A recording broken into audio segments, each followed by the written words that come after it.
Good afternoon, everyone.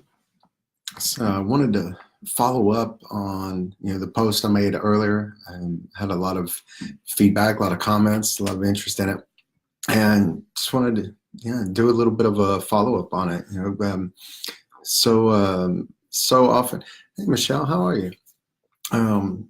So often we have all these aches, pains, physical ailments showing up in all sorts of ways, and it's so often overlooked, far too often overlooked, that it's actually an emotional or mental trigger. And it shows up in the physical body, but and so we look at it as a physical issue, and we go to the doctor looking for help. And so many times it's simply a trigger from inside. The guy, like I put on the post earlier, I used to get headaches several days out of the week, migraine a couple times a year, and sinus infections multiple times a year.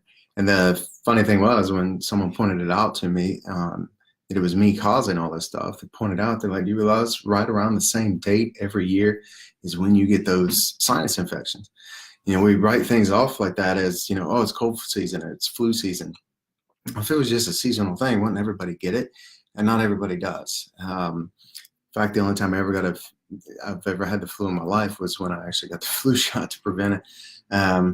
And the things like colds and all this, well, colds usually take about 4 days to manifest, 4 to 6 days, depending on which studies you read.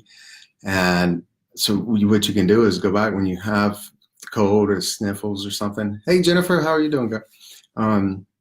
You can go back a few days before and think about, what were you stressing out about? What were you, because colds are typically linked to some form of stress.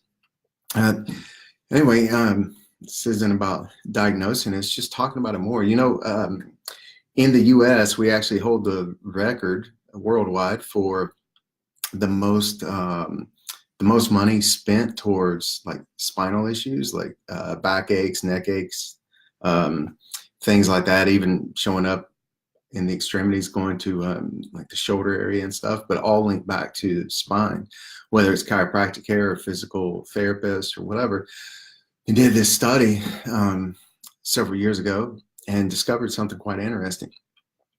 They started tracing it back to language and, seeing lifestyle differences and stuff, and they came into language. And the US, like I said, had by far the highest rate of these issues. And they found the Netherlands actually had a very minimal amount of cases reported. Very little money was spent towards, spine issues like that.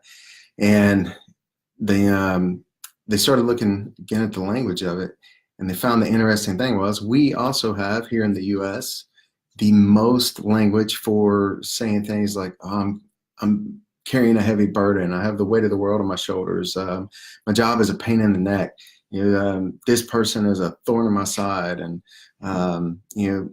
so-and-so is a pain in my behind. We have all these terms and phrases that we use for this stuff. Well, we're telling the pain exactly where to go. Like they went to the Netherlands, and I actually just spoke to a colleague a little while ago, asking him, is there any new terminology in the Netherlands for that thing? And he's like, yeah, pain in the neck, stuff like that. He's like, there's nothing, there's no translation for it. So it's still, being a linguistic geek, I'm always checking out how things translate, from one language to the next, one culture to the next. And maybe that's why I married someone who speaks so many languages. But anyway, the more they went into it, they realized, when people walk, how often have you walked in the job and it's like, oh, and my main manager is just a pain in my butt, pain in my neck, or this job just throws such a heavy load on me. How many times have you said that? I know I've said it thousands of times before when I had a regular corporate type job or desk job or anything like that. And we write it off as, just sitting at this desk all day does, it's making me out of shape, or it's, bad for my back or whatever. But we're actually telling our bodies, when there's a sensation in our body, when there's something going on, our brain gets a signal, and it knows how to behave. It knows how to tell the body what to do, and everything runs through a process. Well, when we actually start telling that, or saying things like that, our brain actually starts looking for whatever it is we're saying. Like, where is this pain? And it's going and looking for it. It knows what pain looks like, so it starts processing everything. Well, we keep saying those things over and over, and if we take ownership of it, we'll actually begin to manifest that stuff. We're actually telling our body what to do. One of my favorite demo to do out of everything I do, from NLP to psychocybernetics, neuroscience, anything, my favorite demo to do is actually the easiest one. It's just the hardest one to actually find a demo for. It's the headache model. There's actually 2 ways to linguistically release someone's headache. The reason why it's so challenging to actually do as a demo is because the person actually has to have a headache and then let me know about it. But in about 45 seconds, the headache's gone. Unless there's an actual like physical cause for it, like something hit you in the head, or actually even then it can be kind of toned down. It's pretty fascinating. I actually was spending some time, I was on the road doing some consulting work, and I was in South Dakota handling one of my accounts, and we were all done wrapping up, and I was heading out of town the following day. So a group of us, had dinner together, and we were wrapping up the deal. And one of the people I was with, he had a little too much wine. Well, the next morning we get up, and, I'm going to be traveling out, and we went to breakfast together. And we're sitting there, and he's talking about, yeah, I think I had a little too much wine. I've got a headache. So let's play along.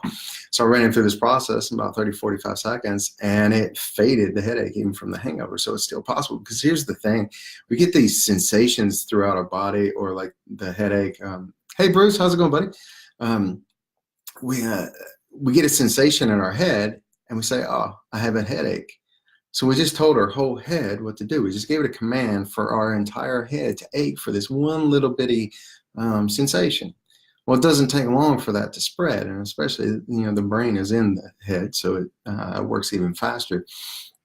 And it begins to spread. Well, we just write it off as, it's a headache. I was actually, I was on the phone with a client the other day, and we were doing some work around a phobia she had, and then, there was resistance happens with some people. Just, she was skittish about going forward because she's lived with this phobia. She was still, we were getting to the process of actually going to be going into the release. And as we were moving forward, because, she's lived with this for over 40 years, and it's like, can it really be as easy as you're telling me? And just, stuff comes up, happens all the time. And as we start talking, finally we get through everything, and we're starting to roll forward. And then she's like, oh, I'm getting a migraine. I'm like, how do you know? And she said, well, it always starts this way, and I can just tell when it's coming up because I get them so often. And so we start talking, and she's like, yeah, it's triggering. And so I ran her through a process real quick, and migraines are a little different than headaches, but I still just ran her actually just through some quantum linguistics real quick, and did a very minor, what's kind of known as a mind scramble, and just got her to release the hold on that idea. And then I was like, well, how's your head? How's that migraine going? And she's like, actually, I don't even know what it is. It's kind of gone. It's like, yeah, there you go. It's just, we've run a pattern, and we've told our body over and over and over again that when this happens, create this. And it's really that simple. All we have to do is change that program. So just like the headache, yeah, we get a sensation in our head, and we start talking about, oh, we've got a headache, and we start giving our body these commands, our brain and our mind these commands of what to manifest.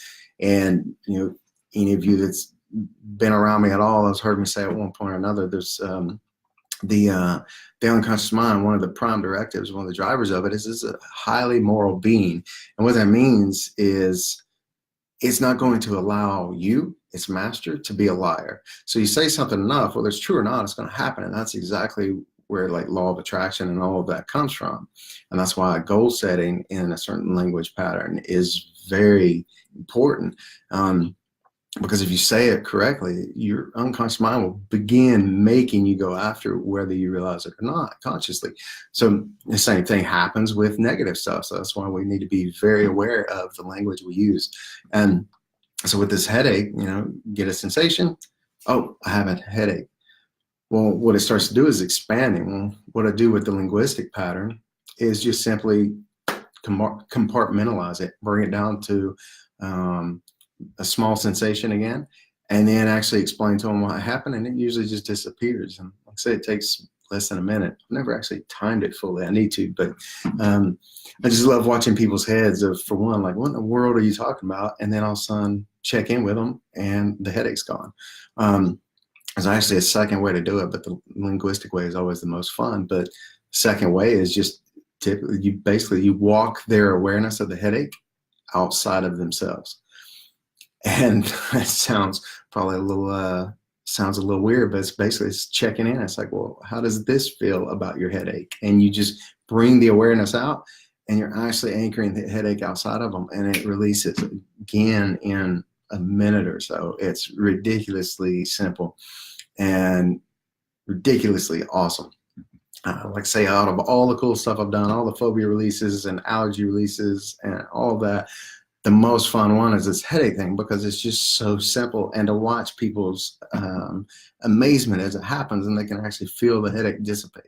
Some people can feel it dissolving as it's happening. Other ones are so confused by what's going on, and like the questions I'm asking, they're so locked into that I have to check them back in with it and reassociate them just to see how it is. And then like, it's gone. What happened to it?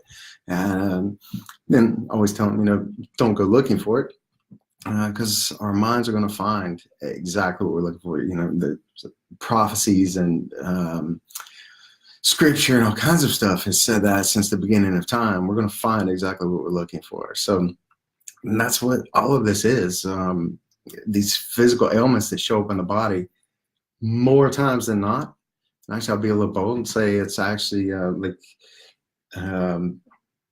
issues that people write off as genetics. There's more and more research all the time proving that only about 3% of cases, 35%, are actually genetic. The rest of it is in our head. I just heard somebody say one time, you know, all that psychobabble, it's all in your head. It's like, yeah, exactly. It is. And how many times have you heard of a friend or a family member going to a doctor for an issue over and over, and finally the doctor tells them it's all in your head, it's all in your mind? Well, exactly, so much of this is, but we hear that and we don't ever actually take it to the bank. We don't lock it in and really focus on what they're saying. Like, I don't even think half the time the doctor who says that realizes what they're saying. There's something very profound about that. There's studies constantly proving this stuff. You know, even ghost limbs, when someone has an arm amputated, they can still feel it. Well, why? Because in their mind, they still haven't disconnected from that. It's the same exact thing. We have so many ailments and illnesses that we manifest in one way or another through thought patterns. And no one that I know of does it intentionally, but it happens, and it's linked so much, yes, to lifestyle, but also there's a way of thinking that goes with that.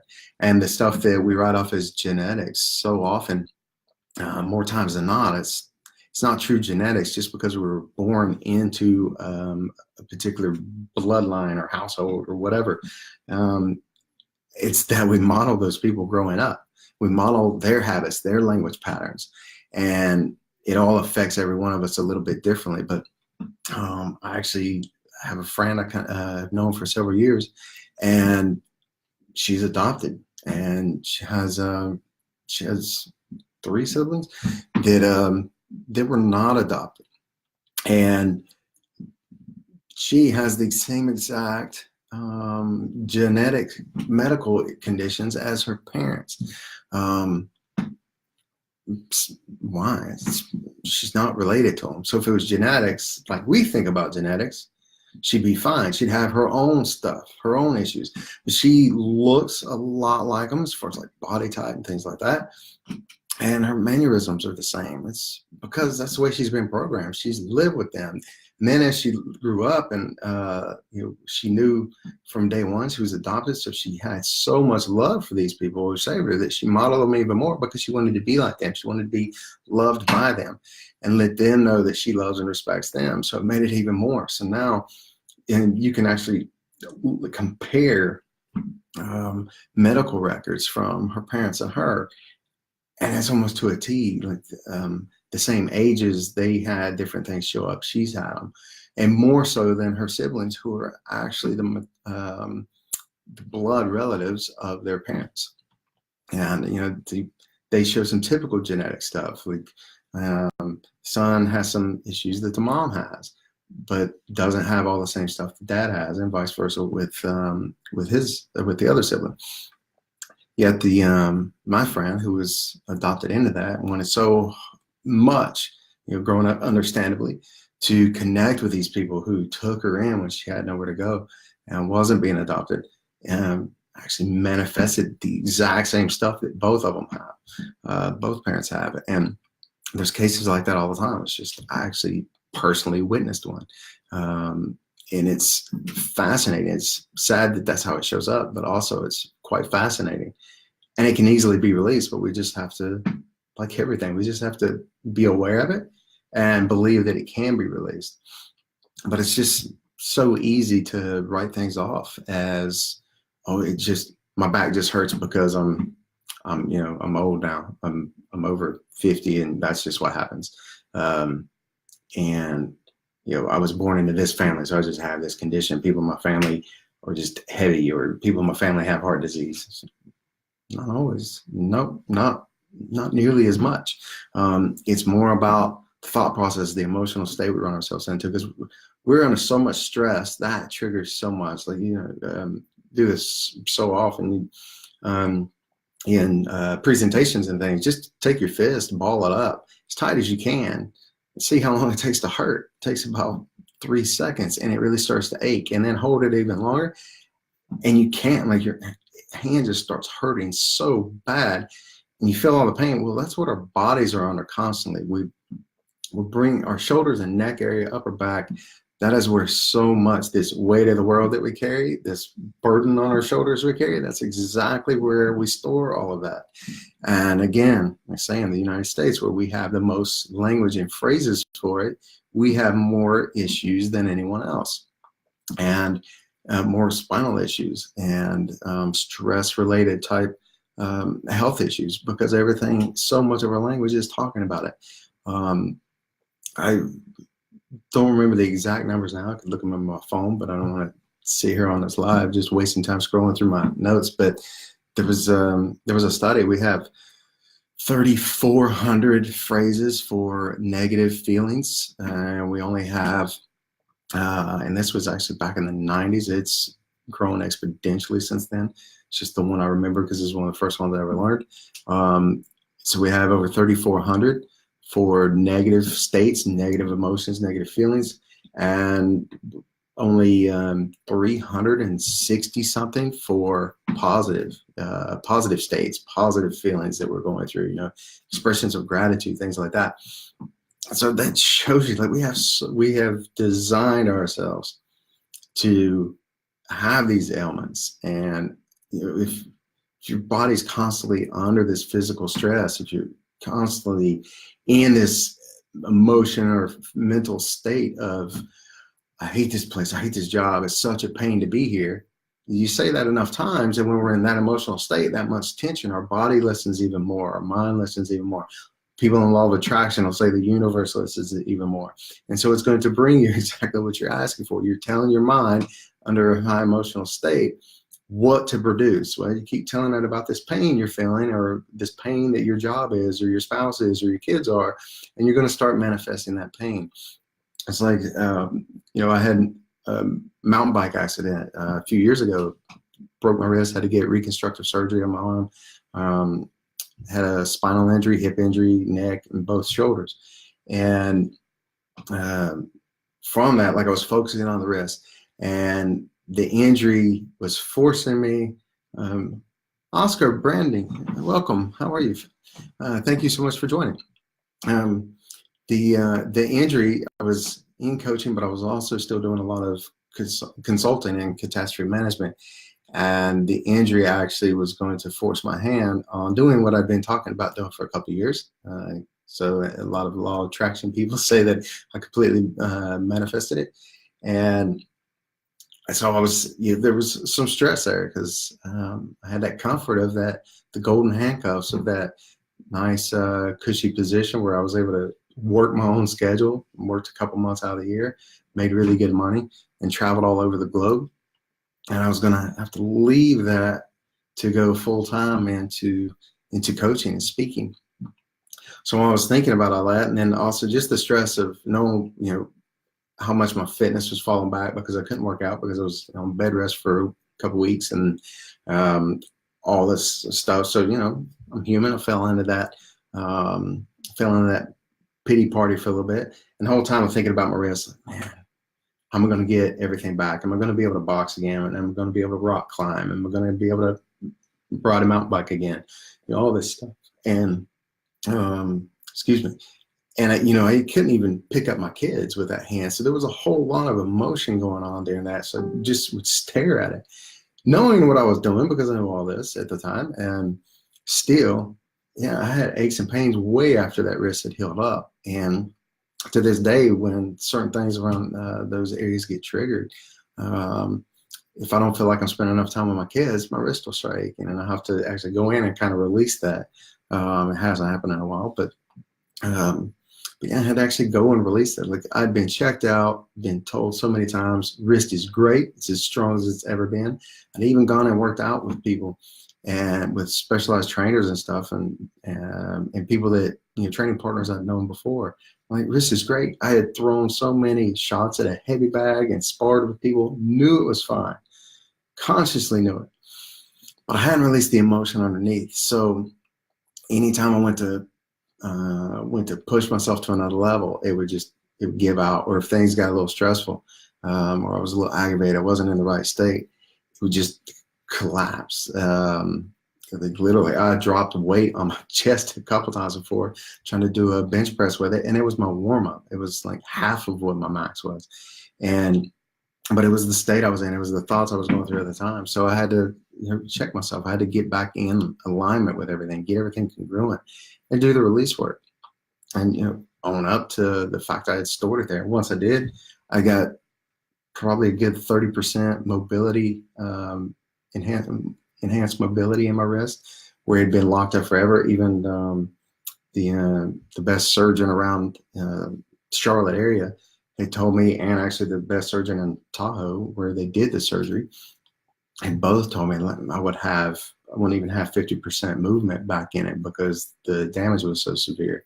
And I have not quite 100%, but probably about 85 or 90% mobility of my right wrist. So it all came from releasing that. I didn't do any special stretches. I didn't do anything. It was, I got it rehabbed as far as I could, and I had to do the emotional and mental work around it. And, like magic, it almost gained that much mobility almost overnight, within, I would say, 2 or 3 days, definitely. So there's so much linked around that. And we all experience it constantly. So many different ways it shows up in our life. So whenever you're noticing anything, like, let's say I used to get so many sinus infections a year. I still get them occasionally, and it's only when Marina's fantastic about calling me out on this. It's only when I start stressing myself out and pushing myself too far, not doing my self-care stuff. And as soon as I do, she'll run me through a linguistic pattern. We do some other stuff, and within a few hours of the symptoms showing up, it's gone. But I used to get them 3-4 times a year like clockwork. And then finally I said enough is enough, and I went into studying more to understand all of this. And I say I didn't get them for several years after that. And then the only time I do is when I start pushing myself a little harder than I need to be doing.